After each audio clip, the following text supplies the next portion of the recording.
Guys, for today's video guys, ito yung grand opening ng The Mansion Baguio guys, yung dating may isda, pinalitan nila ng water fountain guys. So ito na yung makikita nyo guys pag pumunta kayo ng The Mansion at Wright Park.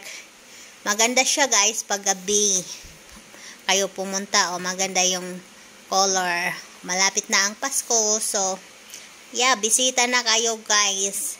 Oh, ang ganda ng mga anong color guys.